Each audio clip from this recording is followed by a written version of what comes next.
Saved, la antigreta que cuestiona la teoría del cambio climático. La teoría del cambio climático ha sido impuesta y llevada al campo educativo para su cultivo desde temprana edad.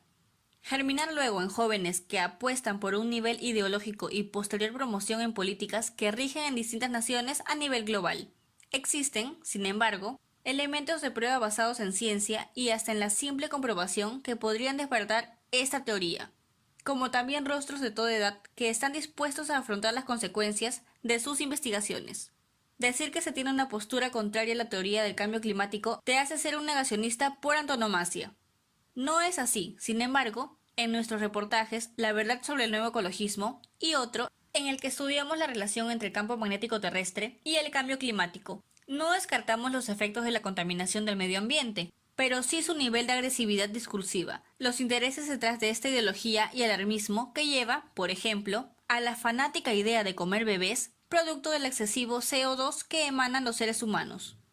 Going to be here for much long because of the climate crisis. We only have a few months left. I love that you support the Green Deal, but it's not getting rid of fossil fuel. It's not going to solve the problem fast enough. A Swedish professor saying we can eat dead people, but that's not fast enough. So I think your next campaign slogan has to be this: we got to start eating babies. We don't have enough time. There's too much CO2. All of you're a pollutant. Too much CO2. We have to start now, please. You are so great. I'm so happy that you're really supporting the Green Deal, but it's not enough. Even if we would bomb Russia, we still have too many people, too much pollution. So we have to get rid of the babies. That's a big problem. Just stopping having babies is not enough. We need to eat the babies, and this is very serious. Please give a response. Thank you. Naomi Saved, activista alemana, conocida como la antigreta, por ser la antítesis de la sueca Greta Thunberg, es tildada de negacionista a pesar de no haberlo afirmado. Su información en Internet es parcializada que hasta ni fotografía tiene en Wikipedia, mientras que a Greta la liberan constantemente de todo problema de lobby. La figura de Naomi Saved lleva a dar un repaso a la actualidad del cambio climático, que previamente se llamó calentamiento global, que previamente se llamó ruptura de la capa de ozono, para entender en perspectiva este fenómeno y el abordaje que ha tenido históricamente. Cuarta revolución industrial. Vivimos en una cuarta revolución industrial. Así lo han anunciado los que se dicen ser ecologistas y progresistas de este planeta. Las antecesoras, para repasar en la historia, fueron: la primera, acuñada a la mecanización, energía hidráulica y energía eléctrica; la segunda, a la producción en masa, línea de montaje y electricidad; y la tercera, en relación a la informática y la automatización. Esta cuarta es la revolución climática, dada a conocer en el Foro Económico Mundial que, en el 2016, ya alertaba que cambiará la forma en que vivimos, trabajamos y nos relacionamos con nosotros, y que será diferente a todo lo que la humanidad haya experimentado antes. Mismo manifiesto en el que señala que los gobiernos obtendrán nuevos poderes tecnológicos para aumentar su control sobre las poblaciones, basándose en sistemas de vigilancia generalizados. Lo escrito 4 años antes parece ser que hoy lo vivimos. Incremento de la basura electrónica. Con el estado de emergencia sanitaria mundial, se fortaleció el comercio electrónico, el trabajo desde casa y, con ello, la adquisición de nuevos equipos tecnológicos para la adecuación al régimen laboral del que la mayoría aún vive. A consecuencia, los residuos eléctricos representan actualmente el tipo de desechos que más crece en todo el mundo debido al aumento en el consumo de estos aparatos tecnológicos con ciclos de vida cortos y sus escasas opciones de ser reparados, en un juego que la industria ha sabido llevar eficientemente para elevar sus ventas. Tan solo en el 2019 se alcanzó el récord de basura electrónica de 53.6 millones de toneladas a nivel global y se prevé que para el año 2030, año en el que varios países como España, Argentina o Perú serán supuestamente más eco-friendly. Paradójicamente, tendremos un planeta con mayor basura, alcanzando un estimado superior a las 74 millones de toneladas. Son diversos los compuestos en la fabricación de dispositivos electrónicos y autos eléctricos, así como los metales pesados que intervienen en el proceso y resultan peligrosos para el medio ambiente, la salud de las personas y los ecosistemas. Tenemos el mercurio, el plomo, el cadmio, el cromo, el acérnico o el antimonio, entre contaminantes y tóxicos. En junio del 2020, las investigadoras Miriam Diamond de la Universidad de Toronto, Canadá, y Edel El-Yarat del Instituto de Diagnóstico Ambiental y Estudios del Agua del CSIC publicaron en la revista Science of the Total Environment su estudio de evaluación de la exposición de los trabajadores de desmantelamiento de residuos electrónicos en Dhaka, en Bangladesh. En su trabajo encontraron 23 compuestos diferentes utilizados en el aislamiento de cables, en carcasas de plástico, paneles LCD y tableros de circuitos de equipos eléctricos y electrónicos. En todas las muestras analizadas, incluyendo las camisetas de los trabajadores, se concluyó que por cada hora de trabajo se acumulan hasta 2 microgramos de compuestos por cada 10 centímetros cuadrados de superficie. ¿Trabajan en cuarentena? Sí. ¿Sin protección? Sí. Y literalmente los están matando. Otro ejemplo que muestra que en este presente se contamina más en el vertedero de Aboukhlouchi, a unos 20 minutos de Accra, la capital de Ghana, que alberga miles de toneladas de chatarra electrónica procedentes de Europa y Estados Unidos. Ahí se acumulan ordenadores, televisores, electrodomésticos, teléfonos móviles, refrigeradoras, procedentes principalmente de los europeos y norteamericanos, y también de otras partes del mundo. Y es considerado uno de los puntos más contaminados del planeta, que no ha bajado su actividad. ¿Se ha visto alguna noticia sobre esto? ¿Alguna vez se ha oído hablar sobre la reducción de la producción de celulares y, por ende, la chatarra y contaminación y muerte de personas por esto? Vale decir que Europa, desde 1989, tiene prohibido enviar basura tecnológica al extranjero, pero continúan enviándola a países como Ghana y Nigeria. No les importa. Incremento del uso de plástico. Estudiamos ahora el plástico. Sí, aquel material del que están elaborados los guantes quirúrgicos, que pasaron del uso médico al uso doméstico desmedido, las mascarillas, las tiras que van a las orejas y todo material plastificado envoltorio. Sin contar que los comestibles ahora están envueltos en plástico, incluyendo los servicios de delivery. Sí, el nivel de dependencia del plástico en nuestra sociedad es absoluto, por lo que ya hace tiempo se habla del plástico adicción. Conforme a datos del año 2017 de la Universidad de Georgia, Universidad de California en Santa Bárbara y Sea Education Association, desde que el material sintético comenzó su producción a gran escala en la década de 1950, se han generado 8.300 millones de toneladas métricas y mitad de estas solo en los últimos 13 años. Unos 6.3 millones de toneladas, es decir, más del 75% ya se habían convertido en residuos hacia el año 2015. La producción mundial de plásticos aumentó de 2 millones de toneladas métricas de la primera mitad del siglo XX a más de 400 millones en 2015. A este ritmo, y a un tiempo antes de que sucediera la emergencia sanitaria mundial, se estimaba que en 2050, cerca de 12 millones de toneladas métricas de residuos plásticos se acumularían en los vertederos y en conjunto en el medio ambiente. Sin embargo, estas estimaciones, debido al auge de producción de plásticos por la crisis sanitaria, se han visto fatalmente modificadas y se van a incrementar. The Story of Plastic es uno de los últimos documentales realizados sobre la contaminación plástica. Ahí denuncian el envenenamiento plástico de las comunidades y el medio ambiente. Se explica que de todo plástico fabricado, desde el inicio de su producción, tan solo se ha reciclado el 9%. Es mentira la publicidad de las campañas de reciclaje que se muestran a la audiencia. Según documenta el Centro Internacional de Derecho Ambiental, se están llevando a cabo colosales inversiones para aumentar un 33% en la producción de los ingredientes químicos del plástico para 2025. Greta y la historia del lobby ecológico. Greta Thunberg, la llamada activista medioambiental sueca, quien asegura que la crisis medioambiental le ha quitado su infancia, no habla de estos temas. Sus argumentos se sustentan en el incremento del CO2, producto de la actividad industrial humana, producto del hombre mismo y de la actividad ganadera, pero en puntos de vista catastróficos. Ella está sumada a la Agenda 2030, con claras evidencias. El camino previo a su llegada mediática se allanó en la Conferencia de Estocolmo, en Suecia, en 1972, a manos del empresario canadiense petrolero Maurice Strong, en la que se pactó emplear a jovencitas para tratar temas de cambio climático. La primera fue la japonesa Severn Coolidge Suzuki. Hizo un trabajo regular durante los 80, donde no existían las redes sociales, ni las ideologías ambientales, ni de género. hasta que apareció Albert Arnold Gore, Al Gore, vicepresidente demócrata de Bill Clinton desde el año 93 al 2001.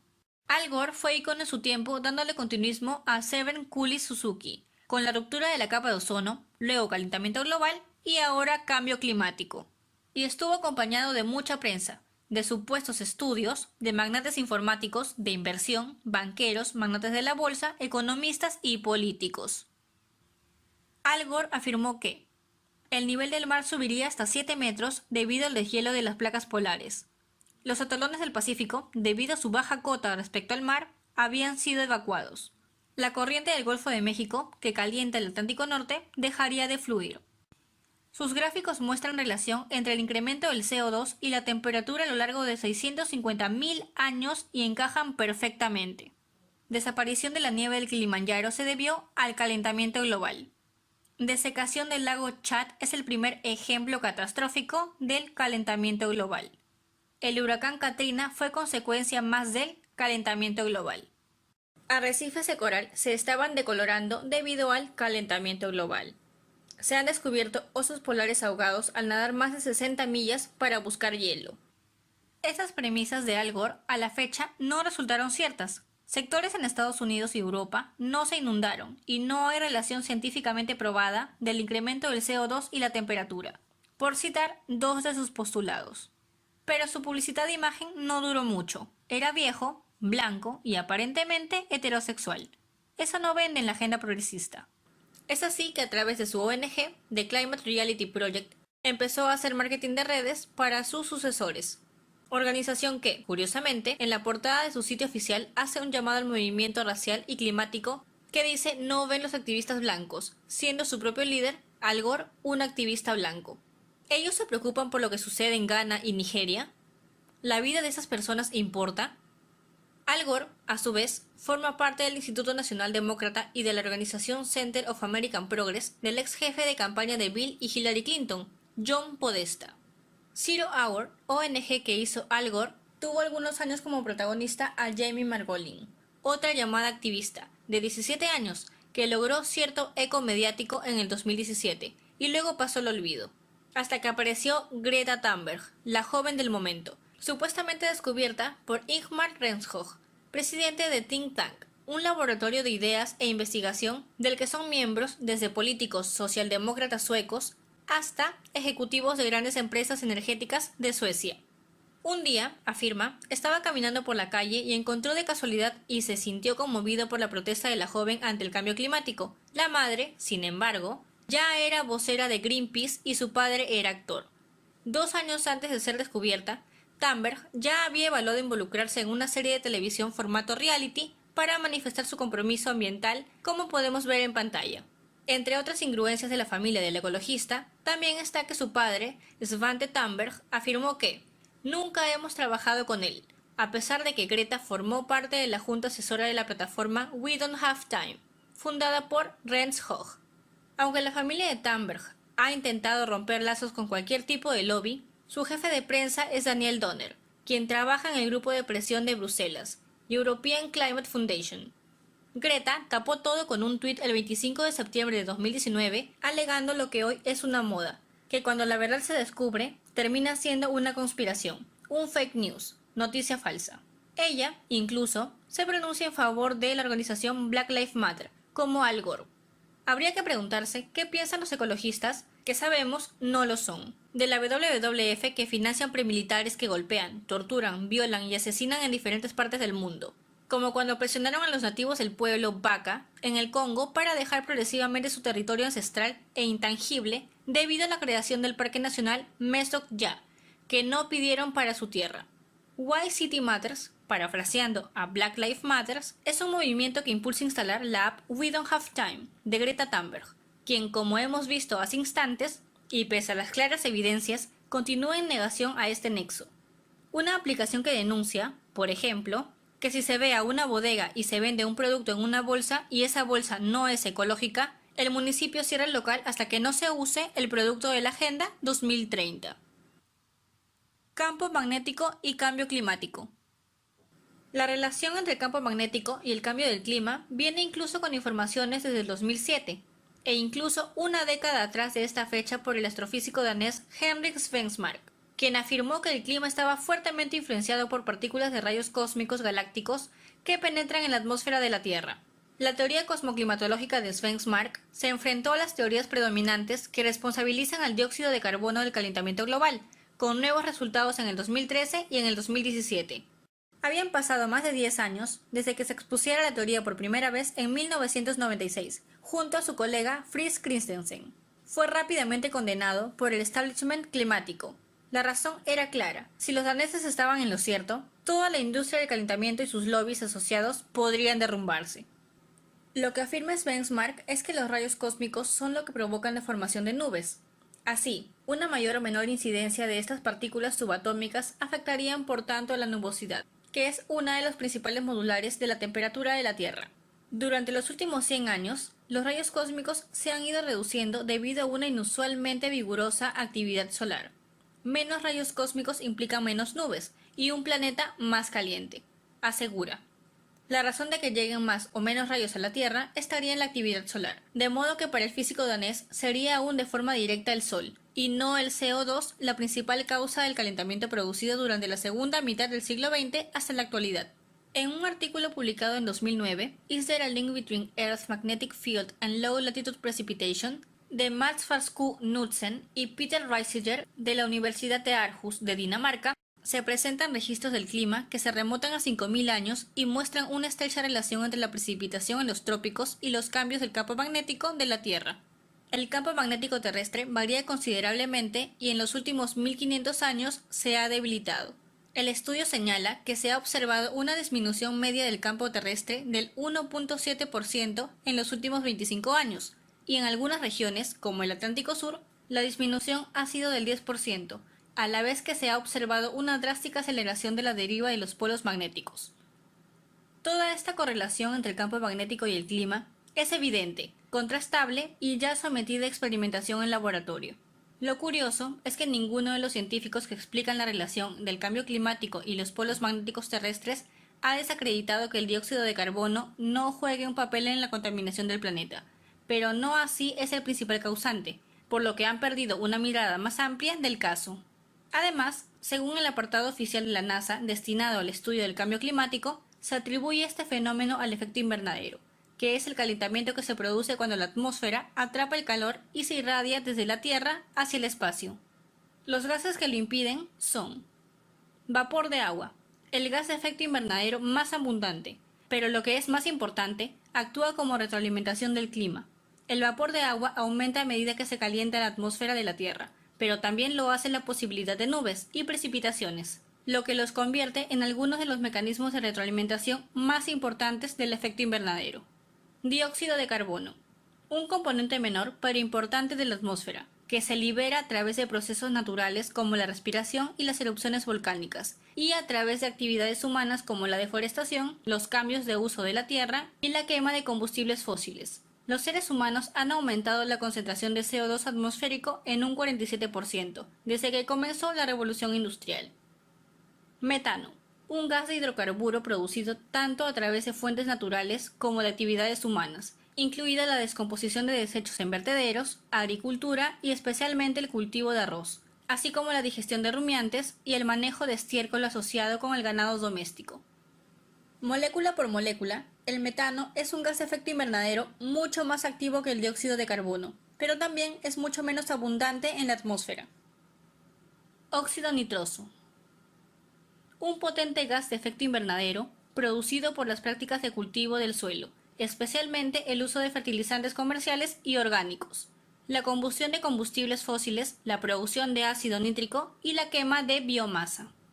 Clorofluorocarbonos, compuestos sintéticos totalmente de origen industrial utilizados en una serie de aplicaciones, pero ahora en cierta medida regulados por su producción y liberación a la atmósfera, por acuerdo internacional por su capacidad de contribuir a la destrucción de la capa de ozono. También son gases de efecto invernadero. Y, hasta ahora, las consecuencias de este aparente cambio climático son difíciles de predecir según los propios especialistas de la NASA y parte de la comunidad científica en general, pues no hemos llegado a comprender en su totalidad a nuestro planeta. Lo único cierto es que no se necesitan comer bebés, ni controlar de forma agresiva la agricultura ni la ganadería con medidas ecologistas que politizan el estudio del clima y la tierra. Naomi Seibt y la censura al debate. Nacida el 18 de agosto del 2000 en Münster, Alemania, Naomi Seibt ha declarado abiertamente a los medios como la BBC: "No me considero como una anti-Greta y no quiero convertirme en una especie de marioneta del lado opuesto", para evitar cualquier tipo de enfrentamiento mediático e incluso de seguidores con Greta Thunberg. Este desmarcaje, propiciado por los medios de comunicación, evidencia una narrativa que pone en segundo lugar lo científico y destaca el papel de dos jóvenes y su impulso político en un tema manoseado hasta el hartazgo. Naomi Seibt, sin embargo, va un paso más allá y ha tratado el tema desde la investigación personal, ya que, según ha relatado, ella misma era una alarmista medioambiental, hasta determinar que, en realidad, el dióxido de carbono es un gas de efecto invernadero menor. También ha manifestado que el grupo intergubernamental de expertos sobre el cambio climático asegura que el efecto del calentamiento, causado por las emisiones del CO2, es alto basándose en sus propios modelos de computación y no en datos reales. Seibt trabaja abiertamente para la organización Heartland, que reúne personas con la misma línea de pensamiento, y además la fomenta. Como también abre el debate público sobre el tema, pero que ha sido etiquetada de negacionista, radical e incluso de tener nexos con el presidente Donald Trump, quien retiró a Estados Unidos del Acuerdo de París, entre tantas acusaciones infundadas. Sin olvidar que desacreditan a esta organización y a Seibt por sus seguidores en Twitter e Instagram, como si tenerlos en cantidad avalara el conocimiento de una persona o su capacidad de discurso. Claro que entiendo la comparación. Un medio alemán fue el primero en usar el término antigreta. La intención fue presentarme como un malvado anticristo de derechas. No me gustó nada, pero luego pensé, voy a tomármelo con humor y voy a utilizar esa etiqueta. Si los medios quieren tratarme como antigreta, adelante. Pero no es que se queden con lo de antigreta, se quedarán con Naomi Seibt. Si vienes por antigreta, no puedes estar con Naomi Seibt.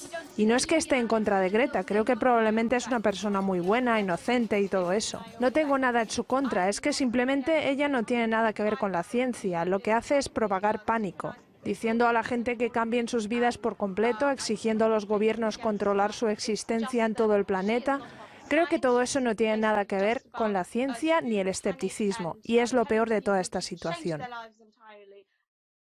De hecho, Seibt se enfrenta a una maquinaria de medios de comunicación que cierran todo tipo de debate, ridiculizan, tildan de noticias falsas, pasan por verificadores y hacen todo lo posible para que la voz de quienes se encuentran en posiciones contrarias sean poco escuchadas, si no naufraguen. Desmontar lo ideológico es fundamental para generar espacios de conversación, más aún cuando hay estudios científicos de respaldo.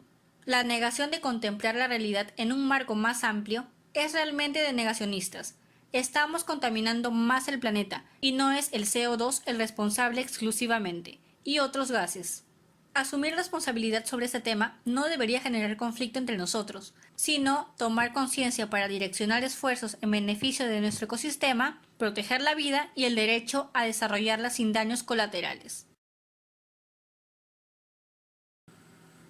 Colabora con las investigaciones y trabajo profesional de Marta de Quien a través de Patreon en la descripción. Suscríbete a este canal de YouTube, comenta, comparte y activa la campana de notificaciones.